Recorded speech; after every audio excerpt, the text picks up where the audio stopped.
Good evening and thank you so much for staying with CNN News 18. I'm Rihadul. Let's begin the top of 5 with some breaking news that's coming in on the initial details of the investigation into the Delhi school blast. We're talking about the CRPF school where there was a blast that was reported from the boundary wall that had impacted the adjoining areas. The preliminary forensic report finds very low-grade explosives that were used in the Rohini blast case as per sources. It was a mixture of chlorate and hydrogen peroxide. There were no traces of ammonium nitrate or either a splinter or timer device. My colleague Arunima has all of these details that I just put out for our viewers. Arunima, earlier there was a terror angle that was being looked at and hence the probe really had gathered steam along with a lot of specialized agencies into play. It was a multi-agency probe that is going on in this matter. But now that there is a ruling out of any kind of timer device in this particular matter, where do you think the probe is going to now be headed?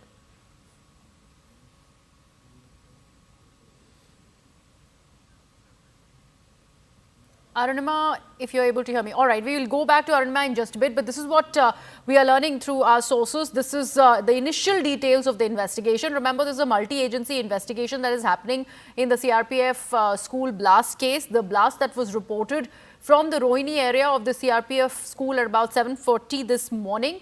Earlier, the initial probe really had rolled out any kind of a terror angle. However, later we had seen how there was calling in of specialized agencies when it is about this particular probe. It also involved the anti-terror agency, and you had the bomb squad of the NSG, which was also on the ground looking at the situation. There was a white substance that was being investigated upon. Now we are learning that that substance in fact was a mixture of chlorate and hydrogen peroxide, and we also have are given to understand that there were no traces of ammonium nitrate in this. There was no splinter or a timer device. My colleague Arunima has more details about this. Arunima, what does this exactly mean? Which way will the probe now be headed from here on?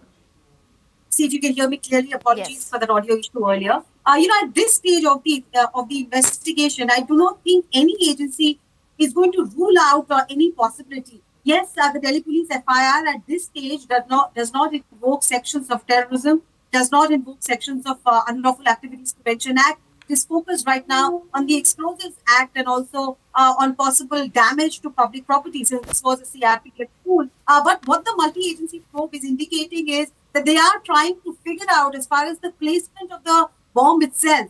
It is correct that preliminary investigation and forensic evidence suggests that a mix of chlorate and hydrogen peroxide was used. No splinter and no timer device getting found immediately puts down the scale of this IED. A very low grade IED with no sophistication is how top officials of the Ministry of Home Affairs are labeling this.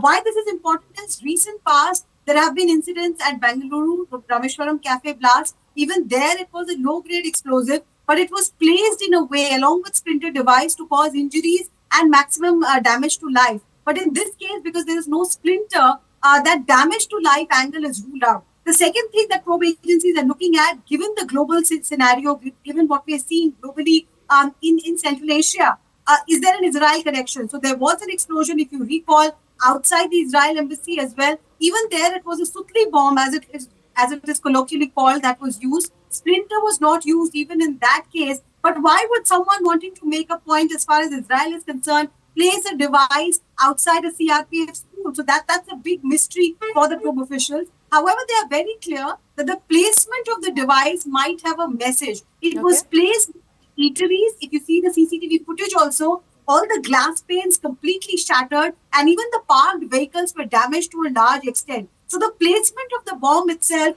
would give the probe officials a clue at this moment. But also, Arunima, isn't the area where at all this particular low-intensity bomb really was placed, the Sutli bomb that you're talking about, that also needs to be accounted for? Why at all will there be an Israel connection, even though you're talking about this blast outside the Israeli embassy? How can it really have any sort of a link with the CRPF school blast? So what I told you is that, police officials are looking at all blasts that have happened in recent past and trying to see if there's any commonality, any footprint fingerprint that they can find common with the previous blast, because now that timer, a timer device often is a very crucial evidence, because a clock is used, so you can track down the make of the clock. You can find out from where that clock was procured. If the battery is used, but what is the kind of make of that battery? Was a similar battery used in previous explosions also? So those are clear-cut, a way of working for the investigators. But in this case, because the timer has not been found, a splinter has not been found, so how do they begin their investigation in this particular case? And therefore, they're looking at all previous instances, and some may not make sense. Like I said, the placement of this bomb outside a CRPF school in Rohini does not automatically give you any sense that it would have a connection with Israel or anything that is happening in Central Asia. But you would not wanting to rule out anything at this stage. Khalistan not being ruled out. There is tension globally as far as the Khalistan issue is concerned for India. Israel not being ruled out. Personal enmity angle because of the placement of the crude bomb near eateries not being ruled out. At this stage, all that the police can confirm is that this was a low-grade explosive meant to cause damage to those eateries there. However, not having splinter, not having timer, not having ammonium nitrate definitely are making it more difficult for the policemen on duty, policemen and women, to unravel this mystery. Right. Thank you so much for that, Arunima. Very important information that our colleague Arunima is sharing with us. Remember, we are now learning how this was a low-intensity explosive that was planted. However, since there was no device, it was not remote control, there was no use of ammonium nitrate, and hence it's becoming increasingly difficult for the probe agencies to ascertain what really was the cause of this planting of this low-intensity bomb in that area in Rohini.